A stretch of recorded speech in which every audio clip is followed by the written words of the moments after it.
कृष्ण। ओम ज्ञानतिमिरान्धस्य ज्ञानञ्जनशलाकया चक्षुरुन्मिलितं येन तस्मै श्रीगुरुवे नमः। नमो विष्णुपादाय कृष्णपृष्ठाय भूतले श्रीमते भक्तिवेदान्त स्वामिन्निति नामिने। नमस्ते सारस्वती देवे गौरवाणी प्रचारिणे निर्विशेष शून्यवादी पाश्चात्य देश तारिणे।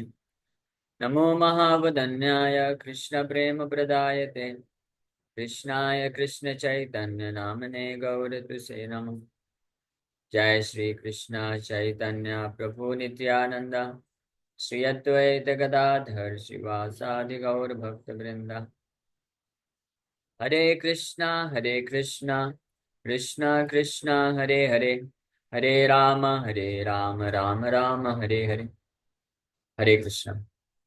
सब सभी भक्तों का हार्दिक स्वागत है आज के प्रातःकालीन श्रीमद् भागवतम के चर्चा में। तो हम लोग चर्चा कर रहे हैं श्रीमद् भागवतम पहला स्कंद छठवां अध्याय और इसका श्लोक संख्या 14 नंबर पे कल चर्चा किए थे। परिश्रांतेन्द्रियात्माहं तृत्परीतो बुभुक्षितः स्नात्वा पीत्वा हृदय नद्या उपस्पृष्टो गतश्रमः। Thus traveling, I felt tired both bodily and mentally, and I was both thirsty and hungry. So I took a bath in a river lake and also drank water. By contacting water, I got relief from my exhaustion. So Narad मुनि जब निकल पड़े उत्तर की तरफ भगवान का श्रवण कीर्तन करते हुए, तो अनेकों अनेकों प्रकार के स्थान से गुजरते हैं। कुछ ऐसे स्थान भी हुए जहाँ पे बहुत सारा प्रलोभन, सुख सुविधा, आकर्षण, भौतिक इंद्र तृप्ति की जो के प्रति प्रलोभन भी उठा, तो उससे भी विचलित नहीं हुए, आगे बढ़ते गए।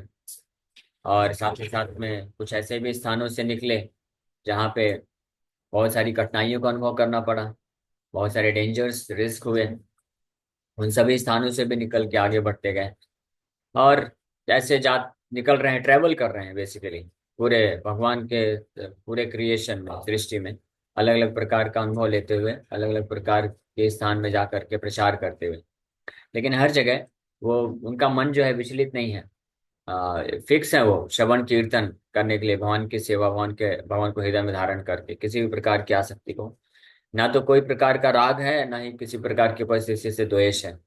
राग और द्वेष के कारण इस संसार में व्यक्ति फंस जाता है। जिन लोगों से हमको इंद्र तृप्ति नहीं मिल सकती, उनके प्रति द्वेष हो जाता है, उनको हम घृणा करते हैं, उनके साथ हम नहीं रहना चाहते हैं, उनको त्याग देते हैं। और जिनसे हमको इंद्र तृप्ति कुछ मिल सकता है, उनके प्रति आसक्ति हो जाती है। तो इस संसार में ये दोनों ही वास्तव में एक ही चीज है, एक ही वस्तु है। उसको बोलते हैं भौतिक सुख प्राप्त करने की जो भावना है। लेकिन जो वैष्णव, शुद्ध वैष्णव प्लेटफॉर्म में स्थित होते हैं, स्तर में स्थित होते हैं, वो हर परिस्थिति में भगवान का निरंतर सेवा करना जानते हैं। अगर ऐसी कोई परिस्थिति है जहाँ पे भगवान की सेवा करने का अवसर है, तो उनके परिस्थिति उनके भले ही वो पर्सनली उनके लिए वो रुचिकर ना हो, लेकिन फिर भी उस परिस्थिति को वो स्वीकार कर लेते हैं क्योंकि कृष्ण का सेवा है। जैसे प्रभुपाद जी के लिए वेस्टर्न कंट्रीज में, अमेरिका में, न्यूयॉर्क में गए, बोस्टन में जब उतरे प्रभुपाद जी, तो वो बोलते हैं उग्र स्थान है, यहाँ पे ज्यादातर लोग तमोगुण रजोगुण में फंसे हुए हैं। तो आप भगवान, आप इस प्रकार के बड़े ही भयानक उग्र स्थान में आप मुझे लेके आए हैं, तो निश्चित रूप में आपका कुछ योजना होगा। तो अब आप मुझे अपना इंस्ट्रूमेंट बना करके आप नचाइए, मैं नाचने के लिए तैयार हूँ। प्रभुपाद जी को बिल्कुल भी पसंद नहीं था न्यूयॉर्क जैसे स्थान में जाने के लिए। जो भौतिकवादी व्यक्ति हैं वो तो तीव्रता से कल्पना करते हैं कि अमेरिका जाएं, ऑस्ट्रेलिया जाएं, लंदन जाएं लेकिन जो शुद्ध वैष्णव होते हैं उनको कभी इच्छा नहीं होता है वो भारतवर्ष छोड़ करके जाएं, कहीं पे भक्तों का संग छोड़ करके, वृंदावन धाम छोड़ करके जाएं, स्पेशली वृंदावन धाम, जहाँ पे अनेकों भक्तों का संग प्राप्त है, भगवान का आश्रय। वृंदावन धाम क्या है, इस्कॉन मंदिर वृंदावन धाम ही है। तो जो भी वैष्णव होते हैं वो कभी भी भगवान के ऐसे पवित्र स्थानों को, वृंदावन, इस्कॉन मंदिर को छोड़ के नहीं जाना चाहते, लेकिन प्रचार के लिए वो निकल जाते हैं ना चाहते हुए भी। और वहीं दूसरी ओर ऐसा कोई स्थान है जहाँ पे बहुत सुख सुविधा है, सब कुछ उपलब्ध है, फैसिलिटी, लेकिन वहाँ पे भगवान का अगर सेवा नहीं है तो उस स्थान में भी जाना वो पसंद नहीं करते हैं। तो नारद मुनि इसी प्रकार के भाव से निकल पड़े और वो जाते जाते, अभी भौतिक शरीर है तो भौतिक शरीर तो अपना कार्य करेगा, कभी थकेगा। हाँ, तो मन और ये शरीर जब थक जाता था तो भूख प्यास लगती थी, तो कोई तालाब दिखा, नदी दिखा, उसमें स्नान कर लिए, पानी पी लिए, आसपास के पेड़ पौधे से कुछ फल प्राप्त कर लिए, इस प्रकार से जरूरत पड़ी तो विश्राम कर लिए, फिर आगे बढ़ते चले गए। तो ये बोलते हैं कि जो भक्त होते हैं इस प्रकार से फिक्स्ड अप होते हैं पूरी तरीके से। इसीलिए प्रभुपाद जी लिख रहे हैं, a travelling mendicant can meet the demands needs of the body, namely thirst and hunger, by the gifts of nature without being beggar at the doors of householders. The mendicant therefore does not go to the house of householder to beg but to enlighten him spiritually. तो आध्यात्मिक रूप से उन्नत जो वैष्णव होते हैं वो अपने शारीरिक अवस्था, शारीरिक जो जरूरतें होती है वो तो पेयर मिनिमम होती हैं, वो कहीं से भी उपलब्ध हो जाती हैं प्रकृति के अरेंजमेंट से। तो वास्तव में लेकिन वो जब अन्य लोगों को, कोई अमीर व्यक्ति होता है या कोई इन्फ्लुएंशियल व्यक्ति होता है उसके पास जाते हैं तो उसको आध्यात्मिक ज्ञान प्रदान करने के लिए जाते हैं, कृष्ण की सेवा के लिए जाते हैं। तो ये भी एक यहाँ पे शिक्षा मिल रही है महत्वपूर्ण, कि जो भक्त प्रचार कार्य में लगे हुए हैं तो उनको अन्य लोगों के घर में या अन्य लोगों के साथ संपर्क केवल और केवल उतनी ही मात्रा में रखना चाहिए जितनी मात्रा में वो उनको आध्यात्मिक ज्ञान देना चाहते हैं। आध्यात्मिक ज्ञान देने के लिए या उनसे कृष्ण का जो सेवा करवाना है वो कराने के लिए बस उतना ही संपर्क रखना चाहिए, अन्यथा संपर्क नहीं रखना चाहिए। अब आगे वर्णन कर रहे हैं, तस्मिन् निर्मनुजरण्य विपलोस विपलोपस्थ आश्रिता आत्मनात्मानमात्मस्थं यथा श्रुतम् अचिन्तयम्। After that, under the shadow of a banyan tree in an uninhabited forest, I began to meditate upon the super soul situated within, using my intelligence, as I had learned, as I had learned from liberated souls. अब finally इस प्रकार से भ्रमण करते करते करते करते एक बिल्कुल ही एकांत जंगल में पहुंच गए जहाँ पे कोई व्यक्ति नहीं है, और उस वहां पे एक बनियान ट्री, पीपल का वृक्ष है, उसके नीचे आराम से बैठ गए और बैठ करके अपनी पूरी बुद्धि का इस्तेमाल कर से, यूजिंग माई इंटेलिजेंस, जैसा कि, लेकिन कैसा intelligence, which I had learn from liberated souls. तो जिस प्रकार से उन्होंने उन शुद्ध वैष्णव का सेवा करके जो उनके माध्यम से दिव्य ज्ञान, मोस्ट कॉन्फिडेंशियल नॉलेज, गुह्यतम ज्ञान प्राप्त किया था, उसके ऊपर अपना बुद्धि लगा करके उसके ऊपर विचार करके ध्यान लगाने पे बैठ गए, ध्यान करना बैठ गए भगवान पे ध्यान करते हुए। तो इससे ये शिक्षा मिलती है कि जो वास्तविक शिष्य होते हैं, अपने हम आध्यात्मिक गुरु का हमेशा स्मरण करते हैं, हर परिस्थिति में अपने आध्यात्मिक गुरु के जो निर्देश होते हैं उनके हृदय में प्रकाशित रहता है, हमेशा ये स्मरण करते हैं। तो नारद मुनि हालांकि ये वो जो शुद्ध वैष्णव हैं इनको दिव्य ज्ञान देकर के प्रस्थान कर गए कहीं पे, और ये भी अपनी माता के देहांत के बाद निकल पड़े उत्तर की ओर और किसी जंगल में आकर वे बैठे हैं, लेकिन कभी अपने प्रामाणिक गुरु, आध्यात्मिक गुरु से अलग नहीं हुए।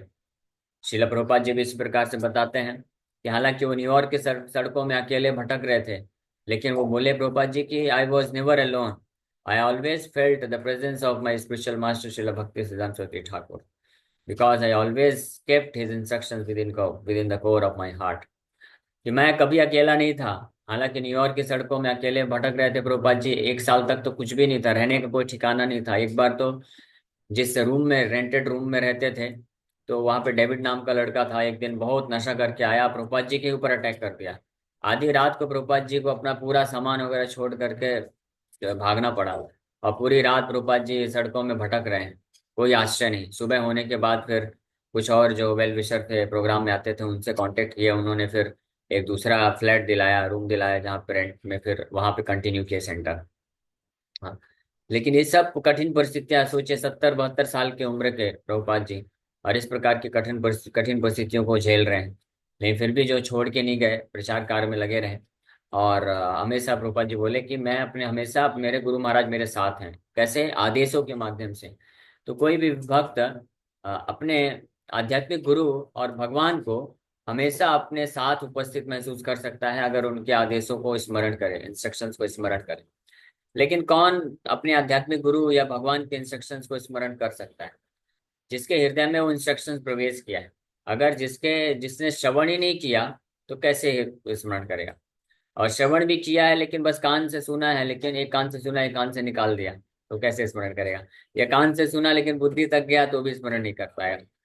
The instructions of the one of a spiritual master should enter from ears, ear holes, and then it should go deep within the core of heart. हृदय की गहराइयों तक जब जाएगा, तब वास्तव में व्यक्ति उस इंस्ट्रक्शन को हमेशा स्मरण कर पाएगा। हाँ? हृदय की गहराइयों तक कब जाएगा? हाँ, ये भी एक महत्वपूर्ण क्वेश्चन है। आप बोलेंगे कि हम ध्यान से तो सुन रहे हैं, हमारे हृदय तक क्यों नहीं जा पाता है? पहले इतने सारे फिल्टर क्यों लग जाते हैं? हृदय तक जाना मतलब आत्मा को छू जाना। तो इसके लिए महत्वपूर्ण है कि पूर्ण समर्पण की आवश्यकता होती है। जब कोई पूर्ण समर्पण के भाव से श्रद्धा पूर्वक किसी शुद्ध वैष्णव का सेवा करता है, तब उनका जो इंस्ट्रक्शन होता है, आध्यात्मिक आदेश होता है, वो हृदय की गहराइयों तक छू जाता है। हाँ, ये शिला प्रभुपाद जी इसको एक्सपीरियंस किया, यहाँ पे नारद मुनि भी इस बात को एक्सपीरियंस कर रहे हैं, और हम सब लोग इसको एक्सपीरियंस कर सकते हैं। जितने भी हमारे इस्कॉन में जितने भी भक्त हैं, मेरा खुद का पर्सनल एक्सपीरियंस है कि हमने जितनी मात्रा में तीव्रता से अगर किसी प्रमाणिक शुद्ध वैष्णव आचार्य का हमने सेवा किया है, तो उनके जो आदेश हैं वो हमारे हृदय तक प्रवेश करेंगे, और फिर हम कभी भूल नहीं सकते हैं। वो चाहे हमारे साथ फिजिकली हो या ना हो, वो आध्यात्मिक धाम में, भगवान के धाम में भी हैं, लेकिन फिर भी हमेशा स्मरण रहेगा कि हमारे गुरु महाराज ने ऐसा बोला, हम कैसे कैसे कर सकते हैं। हाँ, तो इंस्ट्रक्शन इस प्रकार का आदेश है उनका, तो मैं कैसे भूल सकता हूँ? मुझे आई मस्ट फॉलो इट। इसी प्रकार से हम सब विकसित कर सकते हैं वो अटैचमेंट जो है। उसके लिए जरूरी नहीं कि फिजिकल प्रेजेंस हो, हालांकि जब फिजिकल प्रेजेंस होता है तो उसका एक अलग ही प्रभाव रहता है, वो बात सत्य है।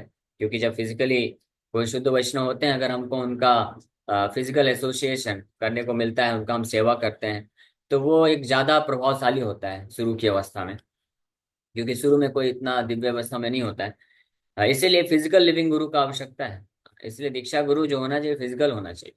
शिक्षा गुरु अनेकों हो सकता है, बट इन एनी वे कोई भी भक्त जो है ये रिलेशनशिप डेवलप कर सकता है, अगर आप गंभीरता से शिला प्रभुपाद जी के आदेशों का पालन करते हैं, शिला प्रभुपाद जी की सेवा में लगते हैं, और इस्कॉन को शिला प्रभुपाद जी का शरीर है, बॉडी। प्रभुपाद जी बोले इस्कॉन इज माई बॉडी, तो इस्कॉन को प्रभुपाद जी का शरीर समझ करके इस्कॉन के बेटरमेंट के लिए आप जो कंट्रीब्यूट करते हैं, इस्कॉन इस्कॉन से कुछ लाभ नहीं उठाना है। तीन प्रकार के शिष्य होते हैं। एक होते हैं गुरु भोगी, और एक होते हैं गुरु त्यागी, और एक होते हैं गुरु सेवी। हाँ, भोगी, त्यागी और सेवी, ये तीन प्रकार के भक्त है, तीन प्रकार के शिष्य हो सकते हैं। तो जो गुरु भोगी होते हैं वो गुरु का लाभ उठाना चाहते हैं, कि गुरु के माध्यम से हम क्या क्या भौतिक लाभ प्राप्त कर लें। यहाँ इस्कॉन में कई लोग हैं ऐसे जो जुड़ जाते हैं कुछ भौतिक लाभ प्राप्त करने के लिए, कि इस्कॉन बहुत ब्रांडेड है, बहुत फेमस है, हम इस्कॉन से जुड़ेंगे तो हमारा भी फेम हो जाएगा, हम भी प्रसिद्ध हो जाएंगे। कुछ लोग होते हैं, यहाँ तक कि कुछ ऐसे भी होते हैं जो ब्रह्मचारी भी बन जाते हैं इस्कॉन में, ये सोच करके कि 2 4 10 साल ब्रह्मचारी रहेंगे, उसके बाद यहाँ से अमेरिका जाने का मौका मिल जाएगा, फिर वहां पे जा करके पैसे कमा लेंगे, या अलग अलग प्रकार की चीजें मिल जाएंगी हमको। तो ये सब जो है गुरु भोगी शिष्य कहलाते हैं। ये वास्तव में आध्यात्मिक प्रगति कभी नहीं कर पाते हैं। हाँ, तो कभी भी हम जो आध्यात्मिक आचार्य होते हैं, गुरु होते हैं, कृष्ण होते हैं, उनको भोग करने का प्रयास नहीं करना चाहिए। ये रावण की मेंटेलिटी होती है। जिस प्रकार से रावण जो है माता सीता का भोग करना चाहता था, उसी प्रकार से जो भक्त, जो व्यक्ति भगवान और भगवान के ऐश्वर्य को, गुरु और गुरु के ऐश्वर्य को भोग करना चाहता है, तो रावण प्रवृत्ति का व्यक्ति होता है। उस भोग करने की प्रवृत्ति के द्वारा उसका विनाश हो जाता है, वो भक्ति में वास्तविक रूप में एडवांसमेंट नहीं कर पाता है। फिर ऐसे लोग दिखते हैं, इसलिए कई बार बहुत लोग प्रश्न पूछते हैं, अरे वो तो पिछले 15 साल से इस्कॉन में, 20 साल से इस्कॉन में, 25 साल से इस्कॉन में है, वो कैसे विचलित हो गया? हाँ, ऑफ कोर्स माया का अटैक किसी के ऊपर भी हो सकता है। कई बार बहुत सिंसियर भक्त भी होते हैं, लेकिन कुछ कारण से कहीं पे ढिलाई करने के कारण कभी कभी वो भी माया में चले जाते हैं। लेकिन अगर उन्होंने सिंसियरली भक्ति किया है तो भगवान उसको वापस से खींच के लाएंगे, और वो वापस से भक्ति पथ में जुड़ जाएगा। इसमें कोई संशय नहीं है, क्योंकि कभी किसी का पतन नहीं होता, भगवान अब स्पष्ट बोले हैं। अपि चेत सुदुराचारो भजते माम अनन्य भाग साधुरेव समन्तव्या सम्यक व्यवसितो ही सहा क्षिप्रम भवति धर्मात्मा सत्वत् शांति निगच्छति कौन्तेय प्रतिजानीहि न मे भक्ता प्रणश्यति।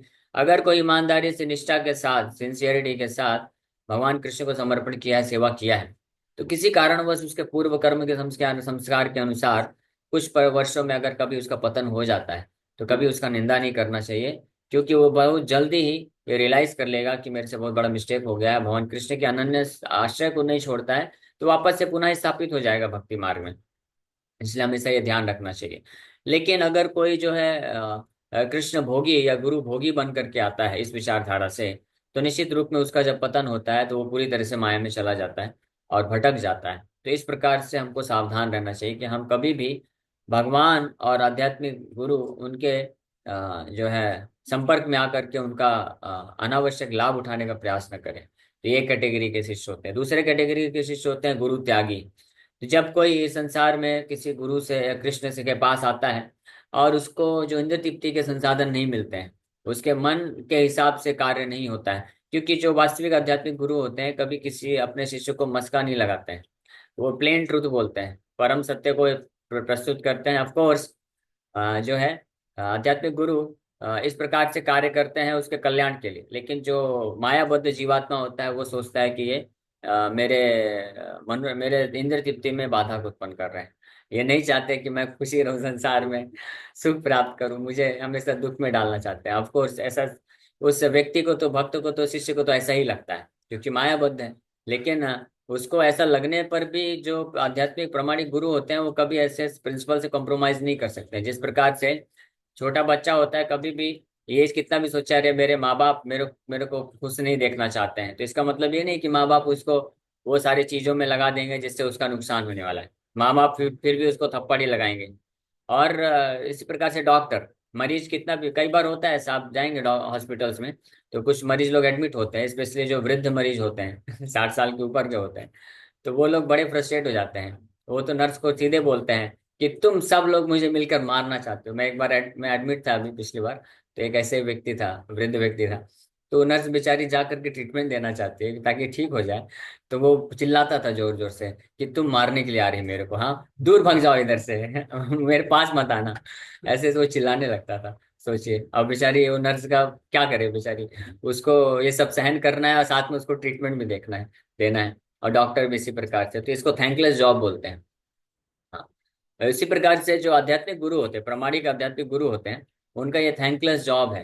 हाँ, कि कई बार शिष्य को माया से निकालने के लिए उसको इस प्रकार के आदेश इंस्ट्रक्शन देते हैं जो उसको पसंद नहीं होता है शिष्य को। वो अपने गुरु को ही या कृष्ण को ही, कई बार कृष्ण को भी ब्लेम करते हैं लोग, कृष्ण के ऊपर श्रद्धा नष्ट हो जाता है। बोलते हैं कि कृष्ण का मेरे लिए क्या किया उन्होंने, मुझे ऐसा दुख में क्यों डाल के रखे हैं, इस प्रकार से बोल देते हैं, भक्त लोग बोल देते हैं। सोचिए जब विपरीत परिस्थिति आती है, तो इसका क्या कारण है? इसका एक ही कारण है कि हम बहुत अभी कच्चे हैं भक्ति में। तो हमको श्रद्धा पूर्वक भगवान के साधन भजन में लग जाना चाहिए, है ना। तो इस प्रकार के लोग कई बार क्या हो जाते हैं, गुरु त्यागी या कृष्ण त्यागी हो जाते हैं, वो भी छोड़ के ऐसे चले जाते हैं, वहां माया में भटक जाते हैं। तो ये गुरु भोगी और गुरु त्यागी ये दोनों एक ही कैटेगरी के लोग हैं। जब इंद्र तृप्ति मिलने का संभावना रहता है तो गुरु के पास या कृष्ण के पास जाके अटैच हो जाते हैं और भोग करने का प्रयास करते हैं।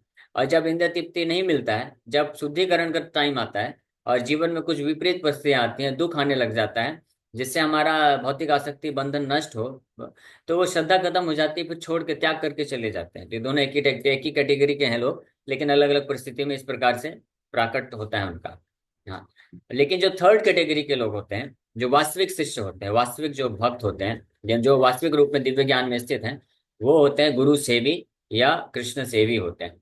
हर परिस्थिति में वो कृष्ण को अब गुरु को देना जानते हैं, उनसे मांगना नहीं जानते हैं। हाँ, जो वास्तविक भक्त का लक्षण क्या होता है, वो कभी ये नहीं सोचता है कि कृष्ण आप अनंत कोटि ब्रह्मांड नायक हैं, इतने लक्ष्मीपति है, इतना आपके पास पैसा है, मेरे को क्यों नहीं देते हैं, मेरे को इतना दुख में क्यों डाल के रखते हैं।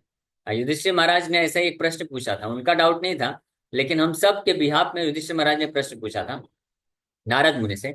उस वक्त कृष्ण भी सामने ही बैठे हुए थे।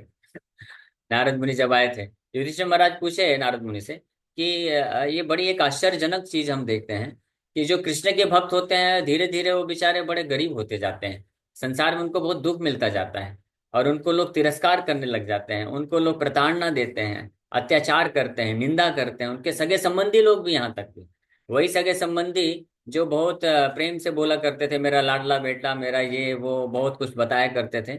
और अब जब वो कोई भक्त कृष्ण भक्त बन जाता है तो वही सगे संबंधी उसको क्या करते हैं, उसको गाली देना चालू कर देते हैं, उसको निंदा करने लग जाते हैं, उसको उसको जो है रिजेक्ट करने लग जाते हैं। यहाँ तक कि ऐसी स्थिति भी हो जाती है जहाँ पे उसके सबसे सगे संबंधी खास माँ बाप भी अपने ऐसे बच्चे को मारने का प्रयास करते हैं। ऐसे भी केसेस हुए हैं और ये आज आज के समय में भी हो रहा है ऐसा केसेस।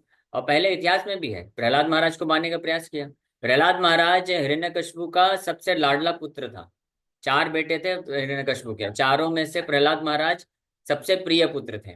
लेकिन वही प्रहलाद महाराज जब हिरण्यकशिपु देखा कि अरे ये तो विष्णु का भक्त बन रहा है, तो वही सबसे बड़ा दुश्मन बन गया। सोचिए कितना ट्रांसफॉर्मेशन आ गया। सबसे बड़ा दुश्मन इस हद तक दुश्मन बन गया कि बेचारा 5 साल का बालक, आप उसको ऐसे मार रहे हो, है ना। बस जेल में बंदी कर दो, चलेगा, लेकिन आप उसको हाथी के पैर के नीचे डाल रहे हो, पहाड़ से फेंक रहे हो, और समुद्र में डाल दे रहे हो, और आग में जला रहे हो, तलवार से काटने का प्रयास कर रहे हो। सोचिए क्या क्या प्रयास नहीं किया हिरण्यकशिपु ने अपने खुद के पुत्र जो सबसे प्रिय था उसको मारने के लिए। क्यों? केवल एक ही कारण था। What was the fault? Prabhupad ji बोलते हैं his only fault was that he was chanting Hare Krishna. वो जब करना चालू क्या किया कि उसके पिताजी शत्रु बन गए। माता शत्रु बन जाते हैं लोग के, पिताजी, माताजी, भाई बहन, बंधु, पति पत्नी, बच्चे, ये सब शत्रु बन जाते हैं। तो इस प्रकार का प्रश्न है। तो इसलिए कभी विचलित नहीं होना चाहिए भक्ति मार्ग से, कि आप कभी आप जब भक्ति करना चालू कर दें, this is the test of real advancement in Krishna consciousness. अगर आप वास्तविक भक्ति कर रहे हैं तो यू मस्ट हैव अपोजिशन। ये जान के रखिए। जिन भी भक्तों को अपने सगे संबंधियों से, परिवार वालों से, आस पड़ोस वालों से, समाज से अगर कुछ ना कुछ प्रतिरोध मिल रहा है, विरोध विरोध हो रहा है, तो इसका मतलब आपने भक्ति करना प्रारंभ किया, वास्तविक भक्ति आप कर रहे हैं, तब आपको मिल रहा है। ये प्रमाण है ये। हाँ, तो कभी विचलित नहीं होना चाहिए कि हमने इतना भक्ति चालू कर दिया फिर भी हमारे घर पे लोग इतने अगेंस्ट क्यों हो जा रहे हैं, हमको इतना दुख क्यों मिल रहा है। नहीं, ये आपको जो मिल रहा है ये प्रमाणित करता है कि आप कृष्ण की शुद्ध भक्ति में आगे बढ़ रहे हैं। तो इसलिए कभी भटकने का नहीं, विचलित नहीं होने का। कृष्ण के चरण कमलों का आश्रय दृढ़ता पूर्वक लेके चलते रहिए, आगे बढ़ते रहिए। भगवान की कृपा से सारी चीजें फिर ठीक हो जाती हैं। जैसे प्रहलाद महाराज के केस में हुआ, पांडवों के केस में, पांडवों का क्या फॉल्ट था? वो कृष्ण के शुद्ध भक्त थे, एकमात्र ये उनका फॉल्ट था। इसलिए सब ये जो कृष्ण के अभक्त लोग थे वो सब उनसे ईर्ष्या करते थे, उनको मारने का प्रयास करते थे। कि किसी भी भक्त के उदाहरण दे सकते हैं।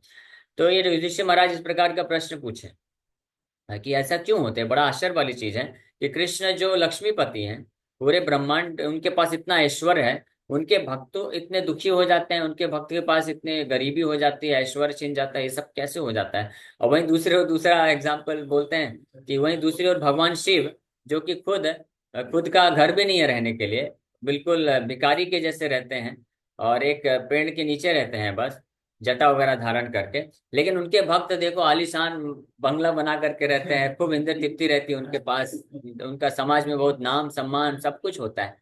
तो ये बड़ा कंट्राडिक्शन लग रहा है, आश्चर्यजनक वाली बात है।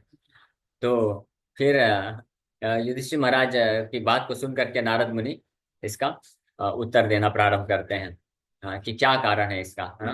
तो बताते हैं कि भगवान शिव या दुर्गा माता का कोई पूजा करता है तो बोलते हैं कि वो भौतिक भावनाओं से प्रेरित होते हैं, और इसलिए उनका शिव जी आशुतोष हैं। और इस प्रकार से जब उनका पूजा करते हैं तो उनकी सारी भौतिक इच्छाओं को पूरा कर देते हैं। इस प्रकार से वो अपने भक्तों को क्या करते हैं, गड्ढे में डाल देते हैं। उनका जो उपासक होता है इस प्रकार से वो कहाँ चला जाता है, माया के चंगुल में पूरी तरह से फंस जाता है। बाहरी रूप से लगता है कि उसके पास बहुत ऐश्वर्य है, बहुत धन संपत्ति, नाम सम्मान मिल रहा है, लेकिन इससे वो मद होकर के, पागल होकर के कई बार ऐसी स्थिति में आ जाता है कि वो अपने ही स्वामी को मारने के लिए दौड़ता है। भगवान शिव से ही ऐश्वर्य प्राप्त करता है और शिव जी को ही मारने के लिए दौड़ता है। कौन है इसका उदाहरण? भस्मासुर वही तो था। भस्मासुर हुआ, और एक बाणासुर हुआ, रावणासुर हुआ, ये सब कौन है? ये सब शिव जी के भक्ति तो थे।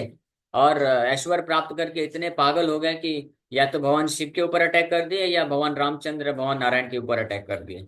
हाँ, तो ये स्थिति होती है ऐसे लोगों की। वहीं दूसरी ओर बताए कि भगवान कृष्ण के जो विशुद्ध भक्त होते हैं, जो किसी भी स्थिति में उनके चरण कमलों का आश्रय कभी नहीं छोड़ते हैं, तो उनकी बाहरी रूप से कितनी भी स्थिति कैसी भी हो जाए, भगवान उनको सदैव प्रोटेक्शन देते हैं, भगवान उनको हमेशा सुरक्षा प्रदान करते हैं, और वो भगवान के चरण कमलों में पूर्ण आश्रय प्राप्त कर लेते हैं। और भगवान उनको धीरे धीरे अपने तरफ पूरी तरह से खींच लेते हैं और उनको इस भव सागर से मुक्त करके लेके चले जाते हैं। इसलिए भगवान बोलते हैं तस्याहम अनुगृणामि हरिष्ये तद धनम सनय, कि अगर मैं किसी के ऊपर विशेष कृपा करता हूँ तो उसके जीवन से वो सारे चीजें हटा देता हूँ, मार्ग से सफाया कर देता हूँ, जो उसको मेरे चरण कमल में आश्रय लेने के लिए जो है बाधाएं उत्पन्न करते हैं। तो ये भगवान विशेष कृपा करके ये कार्य करते हैं। खैर, तो हम लोग चर्चा कर रहे थे कि ये गुरु सेवी या कृष्ण सेवी तीसरे कैटेगरी के जो भक्त होते हैं, हर परिस्थिति में वो कृष्ण को देना जानते हैं, कृष्ण को सेवा देना जानते हैं, प्रभुपाद जी को सेवा देना जानते हैं, कुछ लेना नहीं जानते, कुछ लेने का इच्छा नहीं होता है। जो असली शुद्ध कृष्ण भक्त होगा, उसके जेब में अगर 1 रुपए होगा और कृष्ण के पास करोड़ों अरबों, तो लक्ष्मीपति, अरबपति, खरबपति, सब कुछ पति है। लक्ष्मीपति है तो, और बाकी पति तो सब नीचे हो गया। लखपति, खरब, अरबपति, करोड़पति, खरबपति, ये सब क्या हो गए? ये सब तुच्छ पति हो गए। लक्ष्मीपति असली पति, बाकी सब करोड़पति। असली करोड़पति कृष्ण है। लेकिन फिर भी जो कृष्ण का शुद्ध भक्त होगा, तो उसके जेब में 1 रुपए भी होगा, फिर भी बड़े भाव से वो 1 रुपए निकाल के कृष्ण के चरणों में अर्पण करेगा, और कृष्ण उसको स्वीकार कर लेंगे। है ना? ये होता है कृष्ण के जन्मीन भक्त की निशानी, कि वो अपना सब कुछ देना चाहता है। वो अंतिम सांस तक वो कृष्ण को देना चाहता है। इसीलिए भगवान कृष्ण ऐसे भक्त के द्वारा जो इस प्रकार से भावपूर्वक हर परिस्थिति में सेवा को प्राप्त करके इतने ऋणी महसूस करते हैं, कि धीरे धीरे उनके हृदय में ये ऋण बढ़ता जाता है, बढ़ता जाता है। अब भगवान फाइनली डिसाइड करते हैं कि ऐसे भक्तों को अब मैं कैसे ऋण चुकाऊं, और कोई उपाय नहीं, मुझे अपने आप को देना पड़ेगा। फिर अपने आप को दे देते हैं भगवान। और इस प्रकार से वो जो भक्त होता है, निष्किंचन होता है, जो इस भौतिक संसार का कुछ भी उसके पास नहीं होता है, वो कृष्ण को पजेस कर लेता है, कृष्ण को प्राप्त कर लेता है, और कृष्ण उसके कंट्रोल में आ जाते हैं। He can practically control Krishna, he purchases Krishna. Krishna उसके पूरी तरह से वश में हो जाते हैं। और और इस प्रकार से वो भगवान के दिव्य धाम में जाकर के नित्य रूप से भगवान के सेवा में लग जाता है। और इस प्रकार से कृष्ण, किसी ने कृष्ण को पजेस कर लिया, कृष्ण जिसके पास आ गए, तो पूरी दुनिया उसके पास है, फिर कोई टेंशन नहीं। इसलिए ऐसा जो भक्त होता है, वास्तव में बाहरी रूप से भले ही कई बार दिखता है कि बहुत दुखी है, प्रताड़ित है, शोक में है, लेकिन जो जेन्युइन कृष्ण का डिवोटी है, he is never ever morose, he is always blissful in all the situation। हर परिस्थिति में वो वास्तव में दिव्य आनंद में होता है, कभी वो दुखी नहीं होता है। हाँ, क्योंकि वो कृष्ण का सेवा करके ही उसको दिव्य संतुष्टि और आनंद मिलती जाती है। बाहरी मटेरियल कैलकुलेशन से कभी नहीं जज करना चाहिए। अपने जीवन में भी कभी मटेरियल कैलकुलेशन नहीं लगाना चाहिए, और किसी अन्य वैष्णव के भी परिस्थितियों को देख करके कभी मटेरियल कैलकुलेशन नहीं लगाना चाहिए। भौतिक मटेरियल कैलकुलेशन मतलब भौतिक गणना, कि इसके पास क्या मिला इसको भक्ति करके। हाँ, इसको ऐसी परिस्थिति मिला, इसका जरूर अपराध होगा या पाप होगा, इस प्रकार से नहीं सोचना चाहिए। ये नारी की बुद्धि होती है।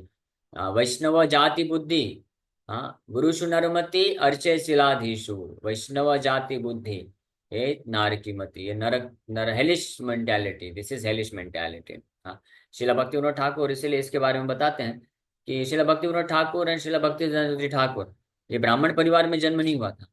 तो कुछ लोग जो नार की बुद्धि रखते थे, वो इस प्रकार से सोचते थे, जो ब्राह्मण परिवार में जिनका जन्म हुआ था, लेकिन कर्मकांडी ब्राह्मण थे, वैष्णव नहीं थे वास्तव में। तो वो इस प्रकार से सोचते थे कि ये शिला भक्ति विनोद ठाकुर और शिला भक्ति ठाकुर, इनके पूर्व जन्म के अपराध के कारण इनको ब्राह्मण परिवार में जन्म नहीं मिला है, इनको ऐसा परिवार में जन्म मिला है।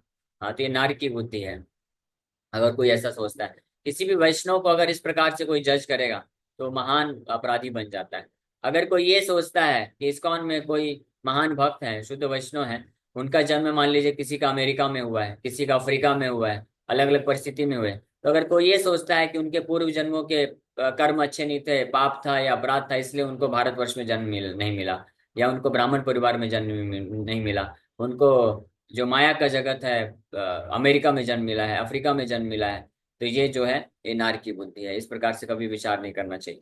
क्योंकि चैतन्य महाप्रभु अपने अनेकों शुद्ध भक्तों को, नित्य पार्षद को विश्व के कोने कोने में अलग अलग परिस्थितियों में जन्म देते हैं, ताकि उस समाज के लोगों का उद्धार कर सकें। इसके बारे में वृंदावन दास ठाकुर बड़े स्पष्ट रूप में वर्णन करते हैं चैतन्य भागवत में, कि भगवान श्री चैतन्य महाप्रभु के सभी पार्षद नवदीप धाम में प्रकट नहीं हुए, और न ही कोई सभी पार्षद ब्राह्मण परिवार में जन्म लिए।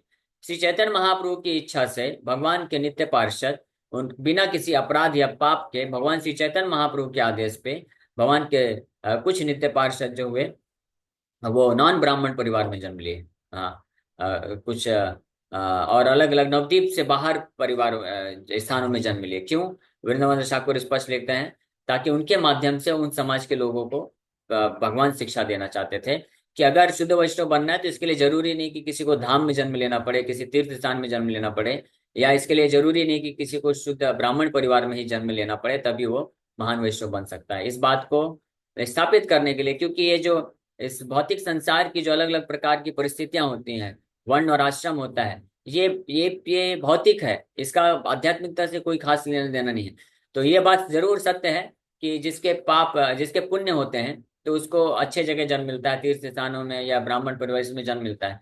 लेकिन ऐसा जरूरी नहीं है कि अगर किसी का जन्म अन्य स्थानों में या निम्न कोटि के जातियों में हुआ है तो इसका मतलब वो शुद्ध वैष्णव नहीं बन सकता है। इस बात को प्रमाणित करने के लिए भगवान समय समय पे इस प्रकार से भेजते रहते हैं। जैसे शिला प्रभुपाद जी के भी हम देखते हैं कि अनेकों शिष्य हैं, शुद्ध वैष्णव हैं। वो अलग अलग जगह जन्म लिए, अमेरिका में भी जन्म लिए, अफ्रीका में भी जन्म लिए, और वो महान वैष्णव, शुद्ध वैष्णव, प्रभुपाद जी खुद कन्फर्म किए, गारंटेड किए। तो इसलिए कभी भी इस्कॉन में भी किसी ऐसे जो महान वैष्णव होते हैं जिन्होंने अपना जीवन पूर्ण रूप से समर्पित किया है प्रभुपाद जी की सेवा के लिए, तो उनके एक्सटर्नल बाहरी जो आचरण है उसको देख करके उनको मिसजज नहीं करना चाहिए। कई बार कुछ ऐसे शिष्य हैं प्रभुपाद जी के जो बहुत पूर्ण रूप से समर्पित है, शुद्ध वैष्णव है, लेकिन वो संस्कृत का श्लोक नहीं बोल पाते हैं। हम लोग तो भारत में जन्म लिए हैं तो हम फटाफट संस्कृत के श्लोक बोल देते हैं उच्चारण अच्छे से करते हुए। लेकिन कुछ फॉरेन में जो शिष्य होते हैं, जन्म लेते हैं, तो वो एक छोटा सा भी श्लोक जो है अच्छे से उच्चारण नहीं कर पाते हैं। तो कभी ये नहीं सोचना चाहिए कि ये देखो, ये उत्तम वैष्णव नहीं है। इस प्रकार का मेंटेलिटी रखना एक अपराधजनक चीज होती है। तो खैर एनीवे, तो हम लोग यहाँ पे चर्चा कर रहे हैं कि जो नारद मुनि इस प्रकार से बैठ गए और अपने आध्यात्मिक गुरु के इंस्ट्रक्शंस को हृदय में जो धारण किए हुए थे उस पर अब मेडिटेट करना चालू किए, और उस बेसिस पे अब वो भगवान का ध्यान कर रहे हैं, और इस प्रकार से भगवान को दर्शन प्राप्त करेंगे। ये आने वाले सत्र में हम लोग चर्चा करेंगे। Okay, so thank you very much. Hare Krishna Krishna Krishna Hare Hare, Hare Ram Ram Ram Hare Hare. किसी भक्त का कोई प्रश्न है तो पूछ सकते हैं। हरे Krishna. But I went ahead after chanting the name of Krishna, but while coming back, some people came to me and told me not to wear it, to which I replied back, will it be considered crime? Very nice. You should be determined. हाँ, कि अगर कोई कितना भी criticise करे, कुछ भी करे, तो हमको विचलित नहीं होना चाहिए। कोई बोले नाम जप आप करने का अधिकार नहीं है, तो आप बिल्कुल नाम जप मत छोड़िए। और तिलक लगाने का अधिकार नहीं, बिल्कुल अधिकार है। ठीक है। लेकिन जब इस प्रकार से कोई प्रताड़ना देता है, कुछ भी बोलता है, तो हमको उनको जो है विनम्रता प्रेम से उनको रिप्लाई कर देना कि नहीं, हमारे आप उनको सिंपल बोलिए कि हम जिन गुरु से जुड़े हुए हैं उन्होंने हमको आदेश दिया है तो हम उसको पालन कर रहे हैं, दैट्स ऑल। प्रहलाद महाराज को बहुत रोकने का कोशिश किया हिरण्यकशिपु ने। प्रहलाद महाराज कभी विचलित नहीं हुए, उन्होंने कभी भगवान नारायण का नाम जब छोड़ा नहीं। लेकिन हिरण्यकशिपु के सामने वो विनम्रता के भाव से प्रणाम ही करते थे, और कभी जो है ऐसा रिप्लाई जरूर देते थे। हाँ, बोलते जरूर थे, सत्य बोलते थे, लेकिन प्रेम से बोल देते थे, दैट्स ऑल। इसी प्रकार से हमको अगर कोई बाधा उत्पन्न करता है तो हमको उनसे विचलित नहीं होना, एक चीज। और दूसरी बात, हम उनको प्रेम से, हमको लॉजिक के साथ रिप्लाई कर देना चाहिए, बताना चाहिए। कई बार क्या होता है कि कुछ लोग भ्रमित होते हैं, तो अगर प्रेम से कोई समझाता है तो समझ भी जाते हैं, वो भी वैष्णव बन सकते हैं। Okay, very nice. और कोई प्रश्न है किसी वक्त का? प्रणाम। हरे कृष्ण। हरे कृष्णा प्रभु जी। हाँ बोलिए माता प्रभु जी, जी, सुन मेरा पा रहा हूँ। क्वेश्चन ये था कि प्रभु जी जैसे प्रभु जी नाम तो जैसे इजीली चलने लगा है, मतलब नाम, मतलब कि नाम जप में दिक्कत नहीं होती है, परंतु नाम जप के समय चिंतन बहुत होता है, वो भी मतलब संसार का ही चिंतन, सारी बातें दिन भर की जो भी किए रहो वही सब चलता रहता है दिमाग। यस, तो हमको प्रयास करना है। इफ यू एंडेवर, प्रयास, try at the end you will succeed. हमको प्रयास क्या करना है, जब जैसे आपको पता चले कि मैं नाम जब तो कर रहा हूँ लेकिन बहुत बार बार मन इधर उधर सांसारिक चीजों के लिए विचलित होता है, अभी ये पढ़ाई करना है, इसमें इस एग्जाम को क्लियर करना है, ये ऐसा जॉब लेना है, ये करना है, फ्यूचर प्लानिंग, बहुत सारी चीजें होती हैं, ये सब करना है। तो जब भी ऐसा हो आपको पता चले तो इमीडिएटली जोर से नाम बीच में जप करिए, हरे कृष्णा हरे कृष्णा। अभी मेरा जो फोकस होना चाहिए कि भगवान के नाम को सुनना है ध्यान से। तो ये हमको प्रयास करते रहना पड़ेगा, है ना। जो जो भक्त दृढ़ता पूर्वक, उत्साह के साथ और डिटरमाइंड होकर के बारंबार प्रयास करते रहेंगे तो निश्चित रूप में वो सफल होंगे। और जितनी मात्रा में देखिए, हर प्रयास में हर बार जब हम फेल होते हैं और उसके बाद जब हम प्रयास करते हैं ऊपर खड़े उठ करके, तो हम एक शक्ति को अर्जित अर्जित करते हैं, आध्यात्मिक शक्ति को मिलती है। तो इसलिए हमको कभी प्रयास करना त्यागना नहीं चाहिए, क्योंकि ये प्रयास करते करते करते करते ही हम एक बार ये निश्चित रूप से सफल हो जाएंगे, शुद्ध नाम को प्राप्त कर सकते हैं। और अगर पूरे जीवन भर अगर हम बस प्रयास भी करते रहेंगे, हाँ मान लीजिए सफल नहीं भी हुए, ध्यान पूर्वक जप करने की स्थिति में नहीं भी पहुंच पाए, तो प्रयास करने मात्र से भगवान हमको सफल बना देंगे, ये गारंटीड है ना। क्योंकि हमेशा याद रखिए, कभी अगर ऐसा भी हो, कभी ऐसा लगे कि अरे मैं नाम जप तो खूब कर रहा हूँ लेकिन फिर भी ध्यान नहीं लग रहा है, तो हमेशा याद रखिए कि नामाभास जप करने के क्या लाभ होते हैं, हमने चर्चा किया था। ये नामाभास जप करने से भी हृदय का शुद्धिकरण हो जाता है, सारे पाप नष्ट हो जाते हैं, ये नामाभास कहलाता है। नामाभास का मतलब कि ध्यान से नाम जप नहीं कर पा रहे हैं, लेकिन प्रयास कर रहे हैं, तो उसका भी बहुत बड़ा लाभ है। तो समय हो गया अभी, यहीं पे विराम करेंगे। हरे कृष्ण।